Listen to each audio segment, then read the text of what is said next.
হাসনাবাদের বরুণহাট রামেশ্বরপুর পঞ্চায়েতের পালপাড়া ইছামতি নদী বয়ে চলেছে।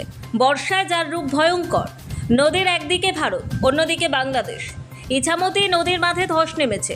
ধস নেমে বাঁধার 1 থেকে 1.5 ফুট বেঁচে আছে। বড় জোয়ারের জলের ধাক্কায় যখন তখন পুরো বাঁধটাই ভেঙে জলে তলিয়ে যেতে পারে। আর এই নদীর বাঁধ ভেঙে গেলে কয়েকটি গ্রামের কয়েক হাজার পরিবার জলমগ্ন হবে। ক্ষতি হবে একদিকে যেমন সাধারণ মানুষের, অন্যদিকে চাষের জমি এবং মাছের ভেড়ের। তাই এলাকার মানুষ চাইছে অবিলম্বে এই বাঁধ মেরামত করুক সরকার। আমাদের এখানে প্রতি বছরই ভেঙে যায়, নদীর জল ঢোকে, বাচ্চা কাচ্চা নিয়ে বাস করা আমাদের অসুবিধা হয়ে যায়। যে কোনো মুহূর্তে ঘর বাড়ি আমাদের ভেসে যেতে পারে। নদীর ধারে বাস করি আমরা এবং ঘরের ভিতরেও জল ঢুকে যায়। নদীর এই বাঁধ তাড়াতাড়ি মেরামত না করলে আমরা এখানে বাচ্চা কাচ্চা নিয়ে থাকবো কিভাবে?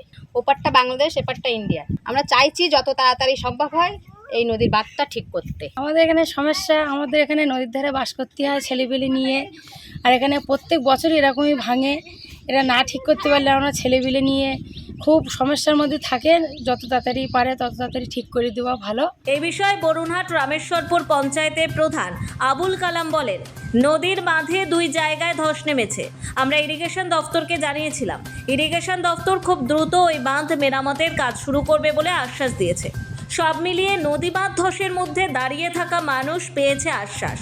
সময় বলবে প্রতিশ্রুতির বাস্তবায়ন সত্যিই কি দ্রুত হবে। নোবেল বাংলা।